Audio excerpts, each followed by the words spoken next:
Alors bonjour à tous. Donc là, dans cette vidéo, je vais rappeler un petit peu tout ce qu'on a vu dans le chapitre sur les nombres relatifs pour bien vous préparer pour le contrôle de lundi pour ceux qui en ont besoin. Donc des petits rappels. Donc, premièrement, un nombre relatif, c'est un nombre qui peut être positif, enfin qui est positif ou qui est négatif. Tout ça, ce sont les nombres relatifs. Maintenant, ce qu'on a vu dans ce chapitre, donc c'est la première partie du chapitre sur les nombres relatifs, il y aura une autre partie plus tard à l'année. C'est comment est-ce qu'on peut ranger les nombres relatifs, comment est-ce qu'on les compare, et notamment aussi comment lire des coordonnées dans un plan, dans un repère, comment est-ce qu'on peut lire des coordonnées. Donc, premièrement, les nombres relatifs, on peut les placer également sur une droite graduée. Ça, vous avez déjà vu avec les nombres décimaux, etc. On peut le faire aussi avec les nombres relatifs. Sauf que là, le 0, il n'est pas tout à gauche, mais il est au milieu.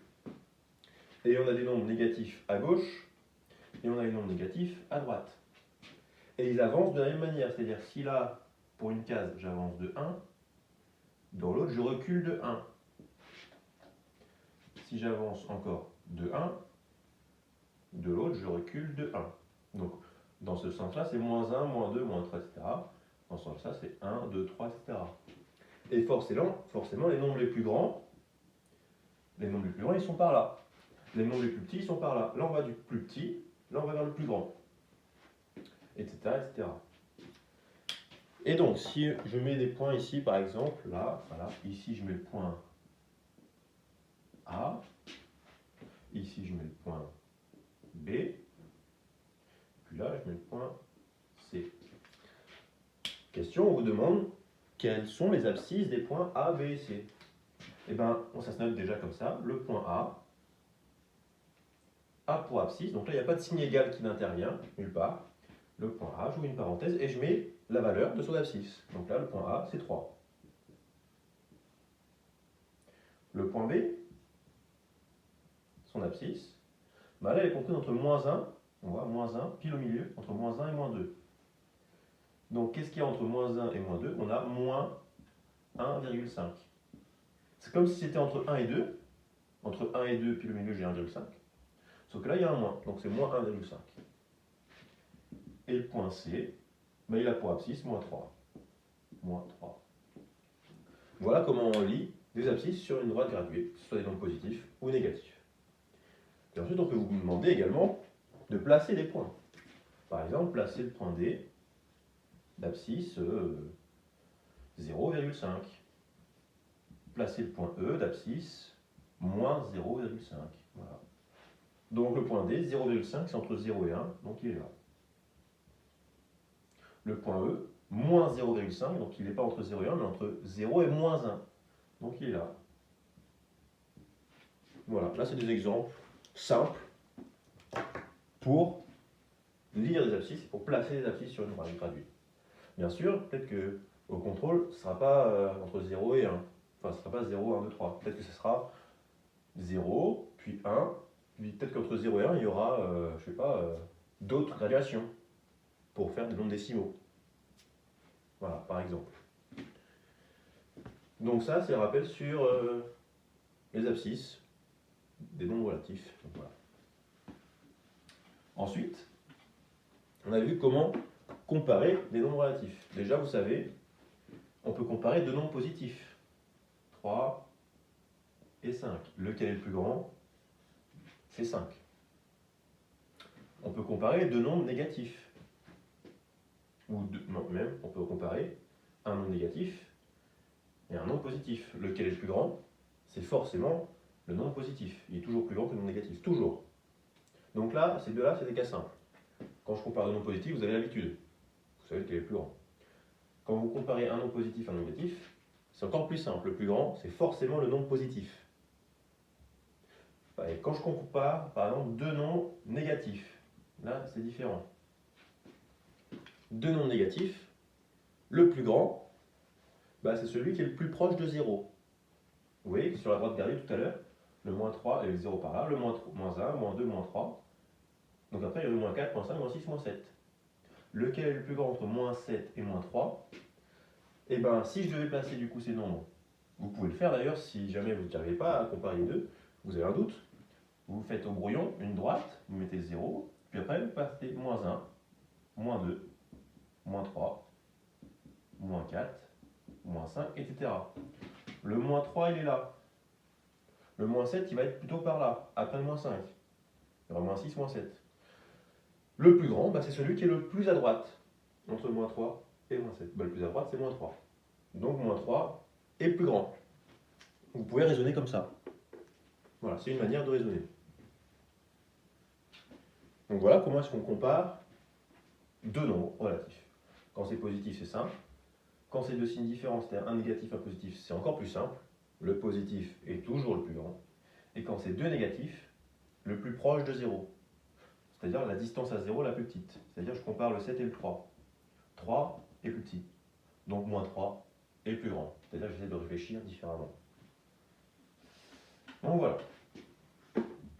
Ensuite, on peut aussi ranger toutes sortes de nombres dans un ordre, soit croissant, soit décroissant. J'ai moins 3, moins 4, 2, 0, et puis moins 2,5. Et bien je vais faire les deux ordres. Voilà. On va commencer par l'ordre croissant. Ordre croissant, ça me fait penser à la croissance. La croissance, c'est quand on grandit. Donc c'est du plus petit au plus grand. Je grandis. Donc l'ordre croissant, on commence par les plus petits. Les plus petits, c'est forcément les nombres négatifs. Et là, je remarque, j'ai un négatif, un positif, 0, les nombres nuls, et un autre négatif. Donc là, si je pars du plus petit, je prends en compte seulement les négatifs pour commencer. C'est-à-dire celui-là, celui-là et celui-là. Lequel est le plus petit? Le plus petit, du coup, c'est le plus loin de 0. Le plus loin de 0, si je devais les placer sur une droite, le plus loin de 0, c'est-à-dire le plus à gauche cette fois-ci, c'est moins 4. Donc je mets moins 4. Et je pense tout de suite à le barrer, une fois que je l'ai mis. Comme ça, je ne le recompte pas une deuxième fois si jamais j'ai oublié. Et je mets ce signe-là, je ne mets pas de point virgule, pour dire que celui-là est plus petit que le suivant. Bon, après, il me reste moins 3 et moins 2,5. Lequel est le plus à gauche ou plus loin de 0, donc c'est plus petit, c'est moins 3. Je le barre. Puis il me reste un seul non négatif, moins 2,5, donc il va là. Puis ensuite, j'ai 0 et 2. Il faut se dire que le 0, c'est le nombre qui va séparer les négatifs et les positifs. J'ai écrit tous mes nombres négatifs. J'ai un nombre positif et le 0. Donc ce qui va séparer les négatifs et les positifs, c'est le 0. Donc là, je mets le 0. Et après, il me reste le 2. Là, j'ai rangé dans l'ordre croissant. Bon, dans l'ordre décroissant, c'est exactement la même chose. Enfin, la même chose. J'ai peut-être été un peu vite. C'est la même chose dans l'autre sens. C'est-à-dire, le plus grand, c'est 2. Mais là, je ne mets pas signe là pour dire, parce que celui-là, c'est le plus petit. Je mets signe là. 0, moins 2,5, moins 3, moins 4. Voilà. Là, j'ai rangé du plus grand au plus petit. Donc voilà. Donc ça, il faut savoir faire.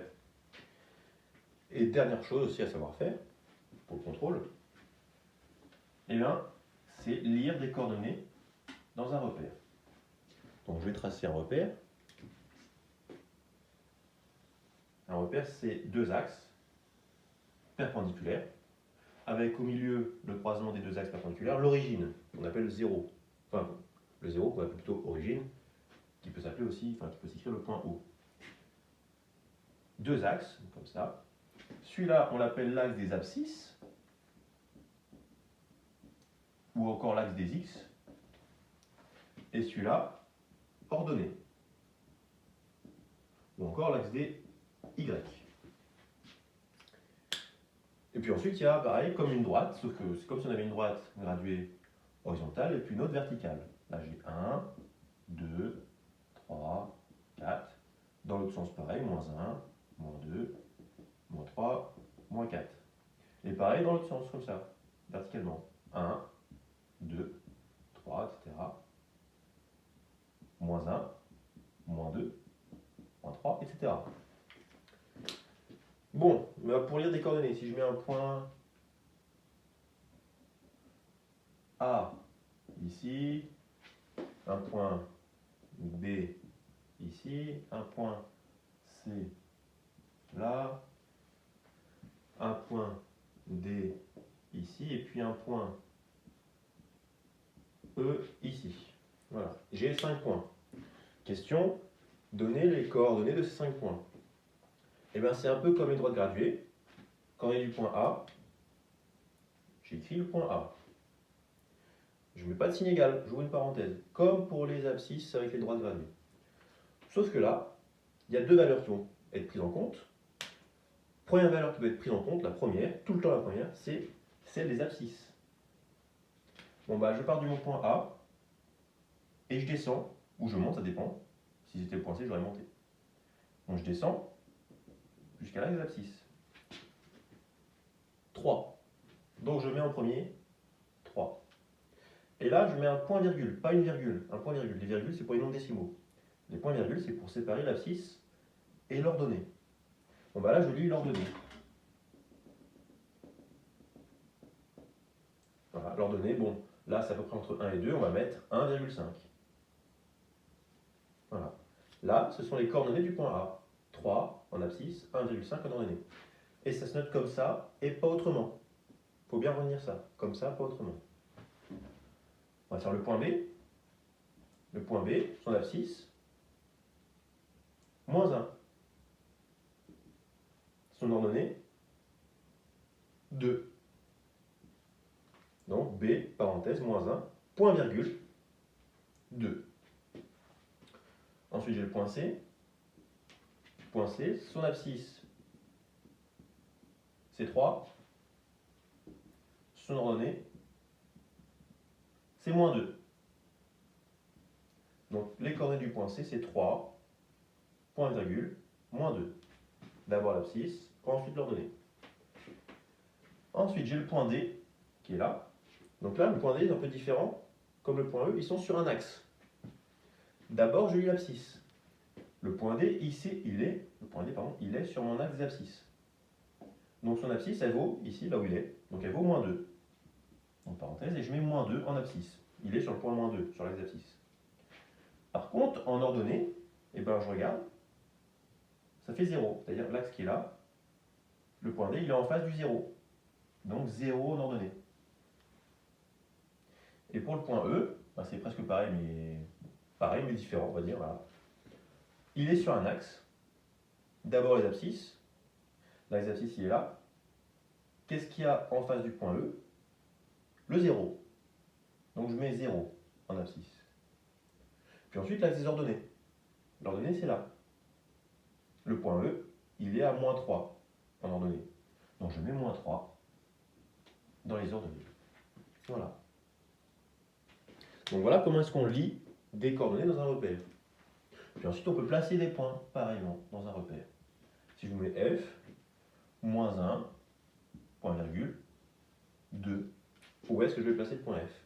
Et bien d'abord, je lis le moins 1 en abscisse. Moins 1, il est là en abscisse. L'abscisse, c'est là, moins 1, c'est là. Et ensuite, en ordonnée, c'est, j'ai mis 2, mettre moins 2. Moins 1, moins 2. Moins 2, en ordonnée, il est là. Voilà. J'ai le croisement des deux. Le point F est donc ici. J'ai réussi à placer mon point F de coordonnées moins 1, moins 2. Moins 1 en abscisse, moins 2 en ordonnée. Voilà. Donc si vous savez faire tout ce que j'ai fait dans cette vidéo, tout seul, normalement il devrait ne pas y avoir de problème. Bien sûr, il faut réussir à le faire comme je l'ai fait, c'est-à-dire correctement. C'est-à-dire, là, je ne mets pas de signe égal. Je mets bien un point virgule. Je ne vais pas commencer à mettre une virgule ou mettre un signe égal, etc. Je lis bien d'abord en premier les abscisses. Puis ensuite les ordonnées. Abscisse en premier, ordonnée en deuxième. Et je vous conseille fortement de refaire des exercices tout seul, comme on a déjà fait en classe, chez vous, aujourd'hui ou demain, voilà, déjà. Où vous avez un repère, et la question c'est lire les coordonnées ou placer les coordonnées. Faites-le tout seul, et ensuite vous pouvez vérifier la correction, si on l'a déjà fait. Et vous voyez, si vous avez bon, c'est que vous êtes prêt. Voilà. Donc bon courage pour ce week-end pour de révision, et puis bah, à lundi.